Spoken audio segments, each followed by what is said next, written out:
All right, let's dive into a truly terrifying mystery from the mind of Stephen King. It's a story that kicks off with something as simple as a plane ride and just spirals into this complete existential nightmare. And it really shows you how the most normal, everyday places can become the setting for absolute horror. So, let me ask you this. Imagine you fall asleep on a red-eye flight, right? Maybe you're flying over Nevada, and then you wake up. Only you're not just waking up. You're waking up to a world that feels completely fundamentally wrong. Well, that is the new reality for a handful of passengers on American Pride Flight 29. So how does this whole nightmare kick off? Well, it's not with a bang or a flash of light. No, the first sign that something is terribly, terribly wrong is silence. We first meet a young girl, Dinah Bellman. She's blind, and she's actually flying to Boston for an operation that could, maybe restore her sight.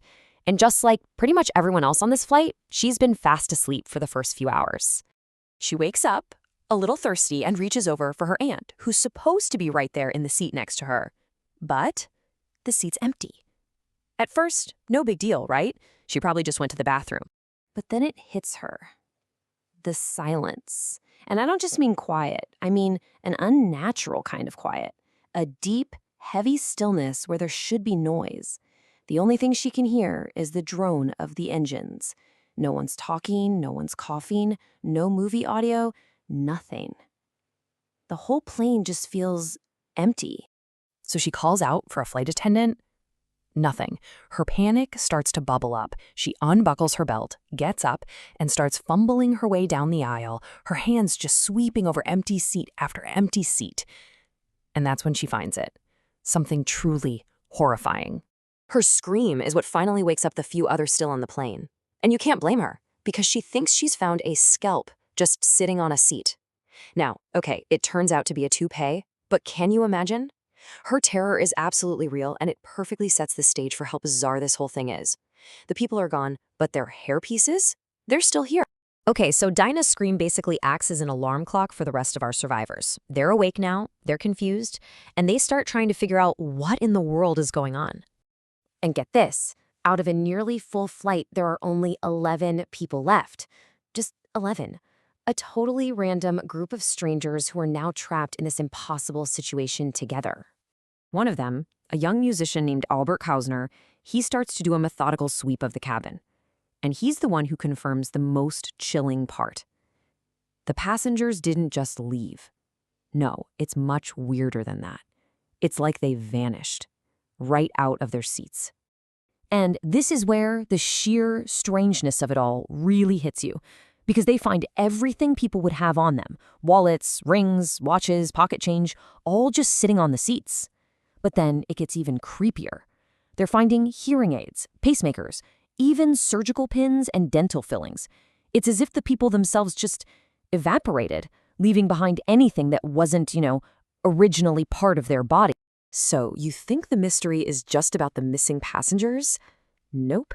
As our survivors are trying to wrap their heads around this, they're about to find out the problem is much, much bigger than just this plane. Now, luckily for them, one of the survivors happens to be an off-duty pilot, Captain Brian Engel. He was just deadheading home, so he does the logical thing. He makes a beeline for the cockpit, probably hoping to find some answers. But what he finds is nothing. 2 empty seats. The plane's been flying on autopilot this whole time. And that's when the real dread sets in. I mean, think about it. If the pilots and the flight crew vanish too, what does that mean for everyone on the ground?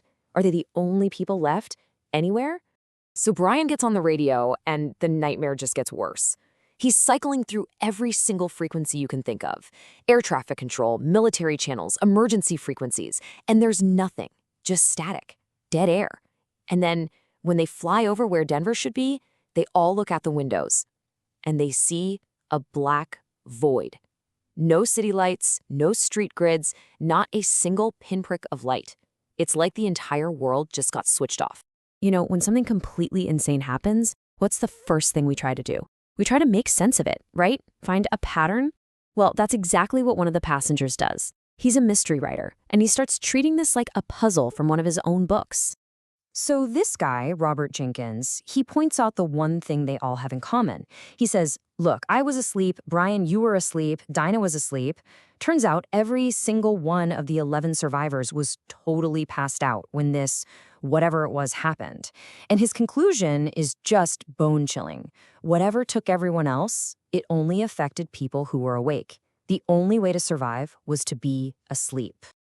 Okay, so Captain Ingle is in the pilot seat now, but he's got a huge decision to make. Flying on to Boston, their original destination, that's off the table. It's way too risky. I mean, think about it. Trying to land at a huge airport like Logan in Boston with zero radio contact. That's basically a suicide run. Who knows what else is in the sky? So Ingle makes the call. They're diverting to Bangor, Maine. Why Bangor? Well, it's way less busy, and it has one of the longest runways on the East Coast. It's just a much safer bet for landing blind. It's a smart move, a rational plan to keep them all alive. But there's always a but, isn't there? Logic means absolutely nothing to one passenger, an investment banker named Craig Toomey. He is laser-focused on one thing and one thing only. And when he hears they're not going to Boston, Toomey just snaps. He's already on the edge, completely obsessed with this big 9 o'clock business meeting in Boston that he thinks is going to define his entire career. He doesn't give a damn that the world might have ended. All he knows is that he has to get to that meeting, and now these other people are in his way. So that's the setup. You've got this plane descending toward a possibly deserted airport in a dead silent world. And you have to wonder, is the biggest danger what's waiting for them on the ground? Or is it the guy who's completely losing his mind, locked inside the plane right there with them? I mean, what do you do when the world ends and one person just refuses to get the memo?